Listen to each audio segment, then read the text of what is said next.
하나님께서 하나님의 백성을 향하여 가장 원하시는 것이 무엇일까요? 또 하나님의 백성들을 향하여 또 가장 기뻐하시는 것이 무엇일까요? 구체적인 어떤 한 가지 예를 꼭 집어서 이것입니다라고 제가 말씀을 드리지 않아도 성경의 여러 가지 사건들, 또 여러 가지 하나님의 말씀들, 또 하나님의 여러 사람들의 이야기를 돌아보면 하나님께서 하나님의 백성들을 향한 가장 원하시는 것, 또 가장 기뻐하시는 것이 무엇인지 저희는 알 수 있습니다. 하나님께서는 우리와 함께 하시길 원하십니다. 우리와 함께하며 모든 일 가운데 우리가 하나님과 동행하길 원하십니다. 우리의 삶의 중심이 하나님이 되셔서 그 하나님을 우리의 삶의 중심에 두고 그분과 함께 걸어가는 삶을 살아가기 원하십니다. 그것이 바로 하나님께서 가장 기뻐하시는 우리의 삶의 모습이며 또한 하나님께서 가장 원하시는 우리의 삶의 모습입니다. 오늘 본문의 말씀에는 두 명의 사람이 등장합니다. 그 중에 한 사람은 하나님의 전을 사모하며 하나님 안에 거하는 사람입니다. 하나님과 날마다 함께하길 사모했던 사람입니다. 그렇게 하나님께서 기뻐하는 삶, 하나님께서 가장 원하시는 그런 삶을 살아갔던 사람입니다. 그리고 또 다른 한 사람은 하나님이 가장 기뻐하시는 하나님과 동행하는 삶을 살아가는 것에 큰 마음을 두지 않았던 사람입니다. 이 말씀에는 두 명의 사람이 등장하는데 그 두 사람은 전혀 다른 모습의 삶을 살아가고 있는 두 사람입니다. 이 가운데 하나님의 전에 거하며 또 하나님과 날마다 함께하길 원했던 그 한 사람의 삶 가운데 하나님께서 어떠한 일을 행하셨는지, 또 그 삶을 하나님께서 얼마나 위대하게 사용하셨는지 오늘 우리에게 주시는 하나님의 말씀을 통하여 저희가 함께 살펴보길 원합니다. 본문의 말씀 가운데 등장하는 두 사람은 엘리와 사무엘입니다. 엘리와 사무엘, 이 두 사람을 비교해 본다면 둘은 굉장히 대조적인 사람입니다. 나이를 비교하면 엘리는 나이가 굉장히 많은 어른이고 또 사무엘은 나이가 어린 소년입니다. 당시의 사회적 위치라는 것을 생각할 때 엘리는 그 땅의 리더이며 또 사무엘은 그냥 한 평범한 소년에 불과한 사람입니다. 또한 그들의 영적 상태 또한 상당히 대조적입니다. 엘리와 사무엘을 놓고 비교한다면 많은 것들이 상당히 대조적이다라고 말할 수 있습니다. 그런데 오늘 이 말씀 가운데는 엘리와 사무엘이 함께 등장하고 있습니다. 먼저 엘리에 대해서 소개하면 엘리는 당시에 사사이며 또 대제사장이었습니다. 이스라엘 민족의 큰 어른이며 그 민족의 지도자였습니다. 엘리는 당시에 이스라엘 민족이라면 그 이름만 되면 누구나 다 알만한 그런 리더가 엘리였습니다. 그런데 반대로 사무엘은 아무도 주목하지 않는 자였습니다.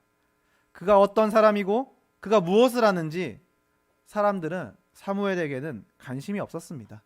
그는 사람들이 알지 못하는 자이고 그렇게 사람들의 관심을 받지 않는 그런 평범한, 그냥 길을 가다 만날 법한 그런 평범한 한 소년이 바로 사무엘이라는 사람입니다.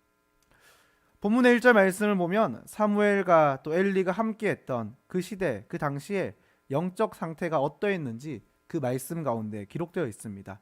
1절 말씀입니다. 아이 사무엘이 엘리 앞에서 여호와를 섬길 때에는 여호와의 말씀이 희귀하여 이상이 흔히 보이지 않았더라. 1절 말씀을 보면 그 당시의 시대, 그 엘리와 사무엘이 머물러 있던 그 시대가 어떤 시대였는지, 특별히 그 시대의 영적 상태가 어떠했는지 1절 말씀 가운데는 기록되어 있는데 이 말씀에 노란색으로 제가 줄친 분을 보면 이렇게 기록되어 있습니다. 여호와의 말씀이 희귀한 시대다. 그것이 그 시대의 영적 상태다라고 이야기를 합니다. 하나님께서 말씀하지 않으시고 또 하나님의 말씀이라는 것이 너무 희귀했던 그 시대가 바로 그 당시의 영적 상태였다는 것입니다. 그런데 어느 날 그런 오랜 침묵을 깨트리고 하나님의 음성이 들려오기 시작합니다. 그 하나님의 음성이 울리기 시작합니다. 만약 오랜 침묵을 깨트리고 다시 하나님의 음성이 울리기 시작한다면 그것을 그 이스라엘 땅 가운데서 누가 가장 먼저 들어야 할까요? 이스라엘 땅에서 조금 더 범위를 좁혀 보겠습니다. 범위를 조금 더 좁혀서 엘리와 사무엘 두 사람이 있다면 그 두 사람 중에서 하나님의 음성이 들려온다면 누가 그 음성을 먼저 들어야 할까요? 누가 먼저 그 음성을 들을 수 있어야 할까요? 일반적으로 당시 엘리와 사무엘 중 사회적 위치, 또 그 민족 가운데 그들이 행해야 되는 역할을 본다면 당연히 엘리가 그 하나님의 음성을 들을 수 있어야 합니다. 들어야만 합니다. 왜냐하면 엘리는 대제사장이기 때문입니다. 대제사장의 역할이 무엇입니까? 대제사장이란 이스라엘의 영적 리더입니다. 영적 리더이며 예배를 주관하고 하나님의 전에 거하며 하나님의 일을 해나가는 사람이, 그 일을 주관하는 사람이 바로 대제사장입니다. 이스라엘 백성들을 향한 하나님의 뜻을 전하고 그것을 백성들에게 나누며 또 그 백성들이 하나님의 뜻을 따라 살아갈 수 있도록 인도하는 사람이 바로 대제사장이라는 사람입니다. 모든 백성들 중에 하나님의 뜻을 가장 먼저 듣고 그 뜻을 분별하여 전해야 하는 것이 바로 대제사장의 역할입니다. 그런데 지금 말씀을 보면 그 시대는 하나님의 말씀이 희귀했던 시대라고 말합니다. 그리고 그것은 이미 오래전부터 대제사장 엘리가 자신의 역할을 제대로 감당하지 못하고 있다는 것을 의미하는 것이기도 합니다. 그런데 그런 시대 가운데 오랜 침묵을 깨트리고 하나님의 말씀이 울리기 시작합니다. 그리고 그 하나님의 음성, 하나님의 말씀을 들은 사람은 대제사장 엘리가 아닌 의외의 인물 사무엘이었습니다. 사무엘이 하나님의 음성을 들었다는 것을 의외의 인물이 들었다라고 제가 표현하는 것에는 이유가 있습니다. 앞에서 말씀드렸듯이 사무엘은 당시 사회적 위치나 또 역할로 보았을 때 전혀 하나님의 음성을 듣는 그런 위치가 아니었기 때문입니다. 대제사장인 엘리가 들어야 하고 그 엘리가 듣지 못하더라도 다른 수많은 제사장들이 들어야 합니다. 그걸 먼저 들어야 될 그런 의무가 있는 자들이 있습니다. 성전에 수많은 일하는 자들이 있습니다. 어쩌면 그들이 더 하나님의 음성에 민감해야 됩니다. 그런데 그런 자들은 지금 모두 듣지 못하고 있습니다. 그런데 그 하나님의 음성은 엘리의 집에 머무는, 엘리의 집에서 그 일을 섬기는 작은 한 소년에게 향하고 있습니다. 하나님의 오랜 침묵을 깨고 말씀하시는 그 하나님의 음성은 다른 어떤 제사장이나 대제사장, 하나님의 일을 섬겨나가는 그 사람들이 아니라 의외의 인물이라고 말할 수 있는 한 소년 사무엘에게 향하고 있습니다. 그럼 왜 하나님께서는 당시의 대제사장이었던 엘리도 아닌 또 다른 수많은 제사장도 아닌 왜 아무도 알지 못하는 그런 한 소년인 사무엘에게 말씀하셨을까요? 사실 사무엘은 그 하나님의 음성을 듣는다고 해도 어쩌면 그 땅 가운데 아무런 영향력을 끼칠 수 없는 사람이 사무엘입니다. 어떤 어린 한 소년, 누군지도 모르고, 사실 그 소년이 지나갈 때 이 소년이 누군지도 알 수 없는 그런 영향력 없는 소년이 하나님의 음성을 들었다고 해서 그 소년이 그 땅 가운데 미칠 수 있는 큰 영향력이라는 것이 없습니다. 무엇을 할 수 있는 가능성이 없습니다. 사실 하나님께서 어떠한 놀라운 일을 행하시려면 사실은 엘리에게 말씀하는 것이 더 큰 일을 할 수 있고 더 많은 일을 할 수 있을 것 같습니다. 그런데 하나님께서는 어쩌면 아무 영향력도 끼칠 수 없는 그 작은 한 소년 사무엘을 부르시고 그 사무엘에게 말씀하셨습니다.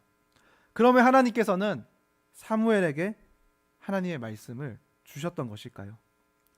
하나님의 음성이 들려올 때 엘리와 사무엘 각각 그 두 사람이 어디에 있었는지 저희는 이 말씀을 통해서 한번 살펴보겠습니다.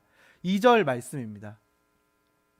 2절의 말씀을 보면 이렇게 기록되어 있습니다. 노란색으로 표시된 말씀만 제가 읽겠습니다. 그때 그가 자기 처소에 누웠고 라고 말씀 기록되어 있습니다. 이것이 무엇이냐면 하나님의 음성이 들려올 때 엘리가 어디에 있었는지 이 말씀이 기록하고 있습니다. 하나님의 음성이 들려올 때 엘리는 자기의 처소에 누워 있었다라고 말씀은 기록하고 있습니다. 그런데 그럼 하나님의 음성이 들려올 때 사무엘은 어디에 있었는지 저희가 함께 살펴보도록 하겠습니다. 3절 말씀입니다. 3절 말씀도 역시 제가 노란색 부분만 읽겠습니다. 사무엘은 하나님의 궤가 있는 여호와의 전 안에 누웠더니. 아멘. 3절의 말씀을 보면 엘리와 반대로 사무엘은 그 하나님의 음성이 들려올 때 하나님의 궤가 있는 여호와의 전 안에 누워 있었다라고 말씀은 기록되어 있습니다. 만약 누군가가 하나님의 전에 머물러야 한다면, 누군가가 이 시간 그때에 하나님의 전에 머물고 그 하나님의 전을 지켜야 한다면 엘리와 사무엘 둘 중에 누가 머물러 있어야 할까요? 대제사장인 엘리가 머물러 있어야 해야 되지 않겠습니까? 그가 대제사장입니다. 엘리에게는 그런 의무와 그런 책임이 있습니다. 하나님의 전을 지키고 그곳을 사모해야 될 의무가 있습니다. 그런데 이 말씀을 보면 그런 책임과 의무가 있는 엘리는 지금 그때에 그 시간에 자신의 처소에 누워 있습니다. 그런데 사무엘은 그때에 하나님의 전 여호와의 궤에 누워 있다고 말씀을 기록합니다. 사무엘에게는 그런 의무가 없습니다. 그런 책임이 없습니다. 그럼에도 불구하고 하나님의 음성이 들려오던 그날 밤 엘리는 자신의 처소에 누워 있었고 사무엘은 하나님을 사모하여 하나님의 전에 누워 있었습니다. 2절과 3절 이 본문에서 이야기하는 엘리와 사무엘이 머물러 있는 장소라는 것은 지금 단순히 누가 어느 곳에 있느냐, 누가 어느 곳에 위치하고 있느냐라는 것을 그것만을 이야기하는 것이 아닙니다. 이 2절과 3절에 기록된 엘리의 위치와 사무엘의 위치는 당시 엘리와 사무엘의 삶의 습관, 또 삶의 모습, 영적 상태를 비유적으로 이야기하는 것입니다. 대제사장이었던 엘리는 하나님의 전을 지키며 사모하며 하나님의 음성에 가장 민감해야 했습니다. 하지만 말씀은 그가 자신의 처소에 거했다라고 기록합니다. 그것은 그가 하나님의 뜻을 사모하고 하나님의 뜻을 구하고 하나님 앞에 나가는 것에는 관심이 없고 그는 오직 자신의 처소, 즉 자신의 삶, 자신의 필요, 자신의 욕구에만 그의 관심이 있었다는 것입니다. 그것을 비유적으로 말하는 것입니다. 그리고 반대로 사무엘이 하나님의 전에 머물렀다는 것은 자신에게 그런 의무가 없음에도 불구하고 하나님을 사모하는 그 마음으로 인하여 날마다 하나님의 뜻을 구하고 하나님의 뜻을 따라 하나님과 동행하는 삶을 살아갔다는 것입니다. 그렇기 때문에 하나님께서는 그 하나님의 말씀이 희귀했던 그 시대 가운데 다시 하나님의 음성이 울려 퍼질 때, 다시 하나님의 말씀이 선포될 때 다른 사람이 아닌 사무엘을 찾으신 것입니다. 그 말씀이 사무엘을 향하였고 사무엘을 향하여 말씀하신 것입니다. 하나님께서는 모든 시대마다 하나님의 사람을 찾으셨습니다. 성경을 보면 그 성경의 역사가 쭉 흘러갈 때마다 하나님께서는 하나님의 사람을 찾으시고 그 사람을 택하셔서 그 사람을 통하여서 하나님의 일들을 이루어 가셨습니다.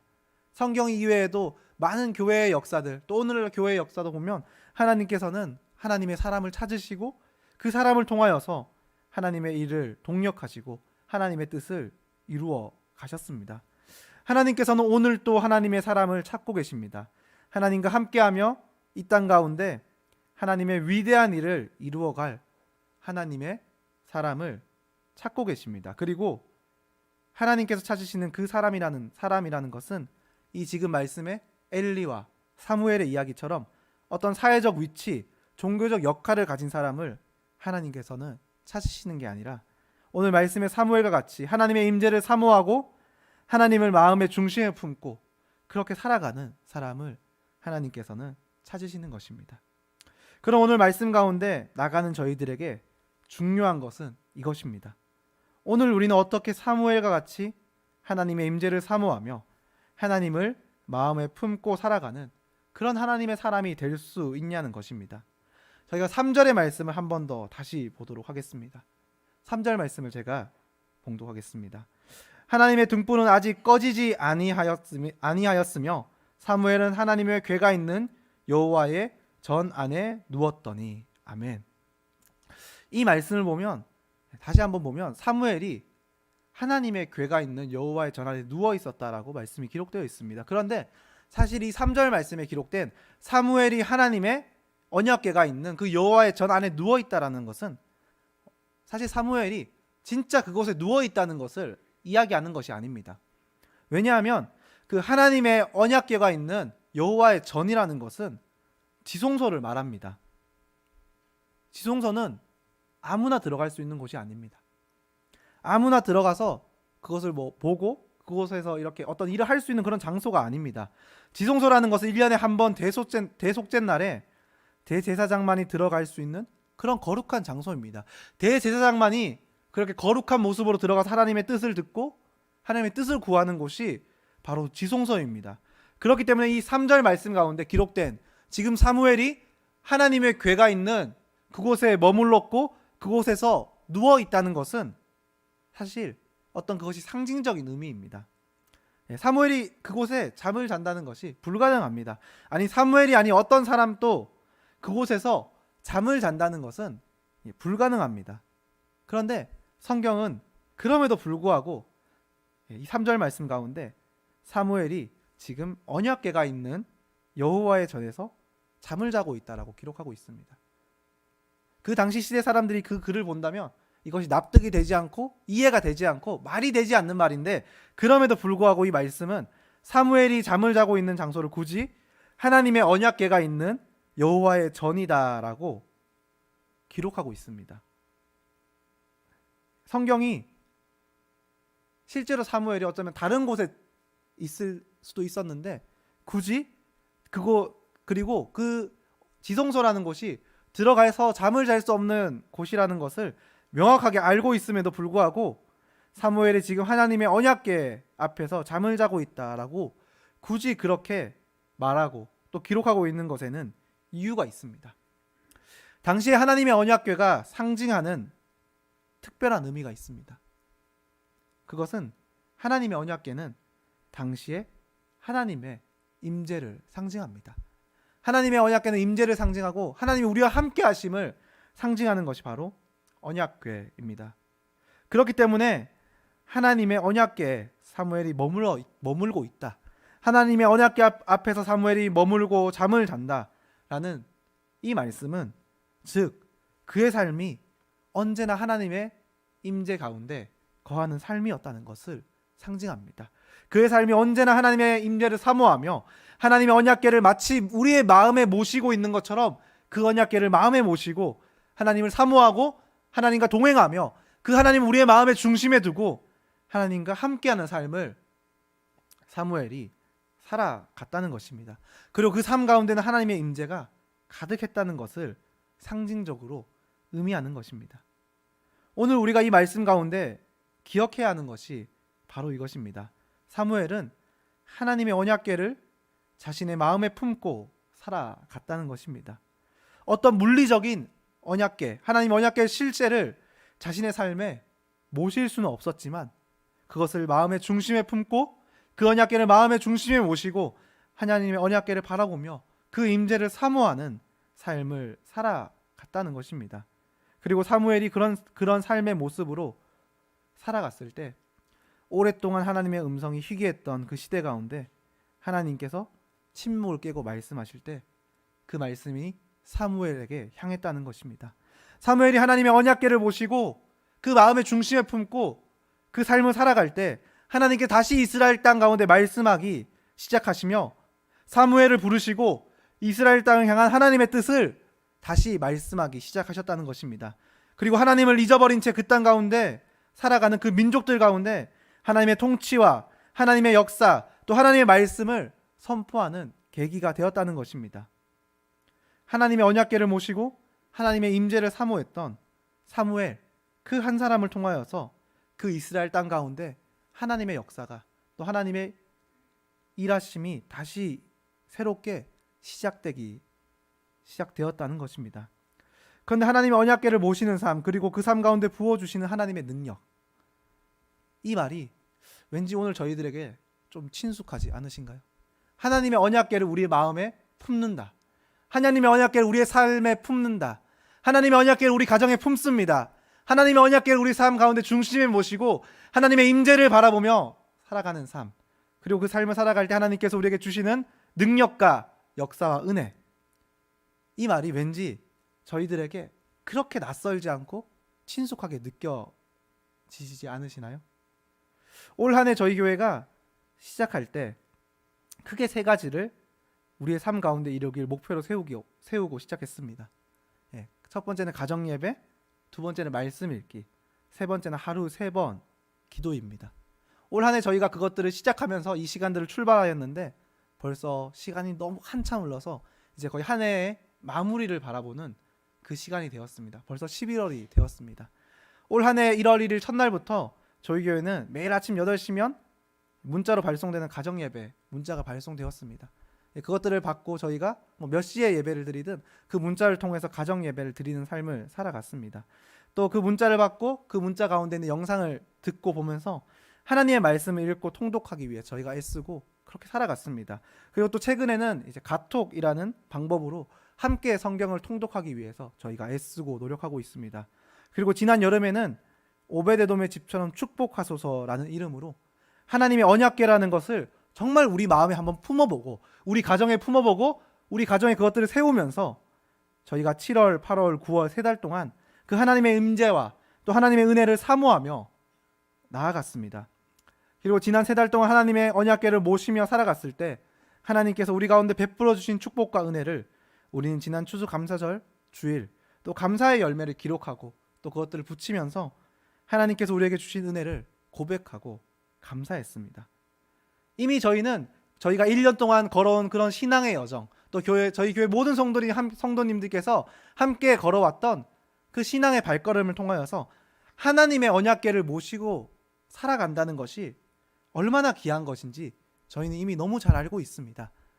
하나님의 언약궤를 모시고 우리가 살아갈 때 그것이 얼마나 복된 일이며 하나님께 주시는 은혜가 얼마나 값진 것인지 저희는 올 한 해 쭉 저희가 함께 걸어오면서 이미 그것을 경험하고 저희는 너무 잘 알고 있습니다.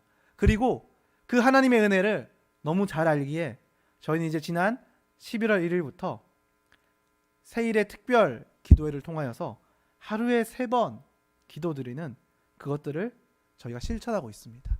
어떤 분들은 교회에서 또 어떤 분들은 각자의 처소에서 하루에 3번 함께 모여 마음을 모아 기도하며 그 하나님의 또 통치하심 또 하나님의 인도하심 가운데 저희가 함께 나아가고 있습니다. 오늘 이 수요예배가 이렇게 시간적으로 계산해 보면 세일의 특별 기도회 하루 3번 그 기도에 딱 절반이 되는 그 시점이 되는 것 같습니다. 특별히 하루에 3번 기도를 이루기 위해서 성전에서 또 각자의 처소에서 하루에 3번씩 기도하며 나가며 또 이 세일의 특별 기도회를 저희가 한 걸음 한 걸음 걸어가면서 혹시 어떤 마음이 드셨나요? 하루에 3번씩 시간을 내어서 하나님께 기도한다. 그것이 오늘 저희들에게는 어떠한 마음 또 어떠한 하나님의 은혜로 다가오고 계신가요? 하나님께서 유인 목사님을 통하여 저희 가운데 이 세일의 주제로 주신 제사장 성막 기도로 영적 난간을 돌파하라 라는 그것이 우리의 삶 가운데 이루어질 그런 기대와 그런 소망이 있으신가요? 저는 그 3번의 기도를 함께하며 또 참여하며 하나님께서 우리에게 이 약속으로 주신 이 말씀과 같이 제사장의 성막 기도로 우리의 영적 난간이 돌파되고 무너질 것이다 라는 그런 기대와 그런 소망이 제 마음 가운데 있습니다. 왜냐하면 올 한 해 저희가 가정예배를 드리기 시작할 때 하나님의 말씀을 읽어가기 시작할 때 오베데돔의 집처럼 축복하소서라는 그 주제로 하나님의 언약궤를 우리 가정에 모시고 예배드리며 그 언약궤를 우리의 중심에 품고 살아갔을 때 하나님께서 우리를 어떻게 인도하셨고 우리에게 어떤 은혜를 주셨고 우리에게 하나님의 어떤 축복을 더하셨는지 우리가 이미 오늘 이 순간까지 경험했고 그 은혜가 우리 가운데 충만하기 때문에 또 이제 하루에 3번 기도를 드리며 주님 앞에 나아갈 때 하나님께서 우리의 영적 난간을 돌파하게 하시며 그것들을 무너뜨리시면서 또 우리에게 그것들을 뛰어넘는 은혜를 베푸실 그 순간이 기대되고 또 소망이 되는 그런 시간이 저 개인적으로는 보내고 있습니다. 함께 그 시간에 참여하는 모든 성도님들 가운데서도 우리의 영적 난간을 돌파하게 하실 그 하나님의 역사와 은혜 그 축복을 기대하는 모든 성도님들 되시길 간절히 소망합니다.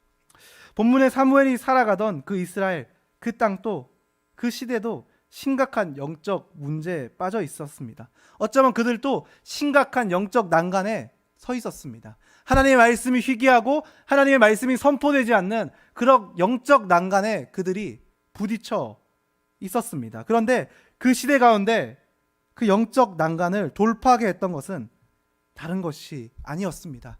다른 어떤 것이 아닌 하나님의 언약궤를 사모하며 날마다 하나님의 임재 가운데 거하길 소망했던 그 사무엘이라는 어린 한 소년의 믿음과 신앙이 하나님의 음성이 들리지 않았던 그 이스라엘의 영적 난간을 돌파하게 했습니다.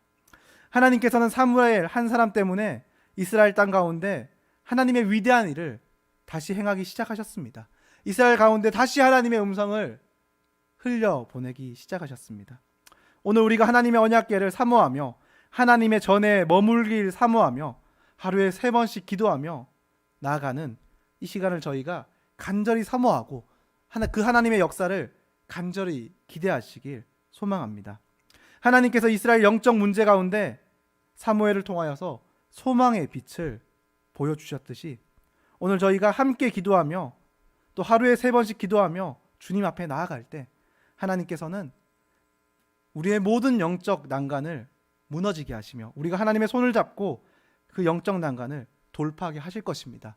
우리 삶 가운데, 우리의 개인 가운데, 우리 가정 가운데, 우리 삶의 터전 가운데 서 있는 그 영적 난간을 하나님께서 이 기도 가운데 무너뜨려 주실 것입니다. 오늘 이 말씀 가운데 이스라엘 땅 가운데 소망의 빛을 보여주셨던 것처럼 하나님께서는 우리에게 소망의 빛을 보여주실 것입니다. 우리가 그 시간들을 간절히 소망하고 바라보며 계속해서 하나님께서 우리 가운데 허락하시는 그 하루에 3번의 기도를 더욱 사모하며 주님 앞에 나갈 수 있는 모든 참된 교회 성도님들 되시길 간절히 축복합니다.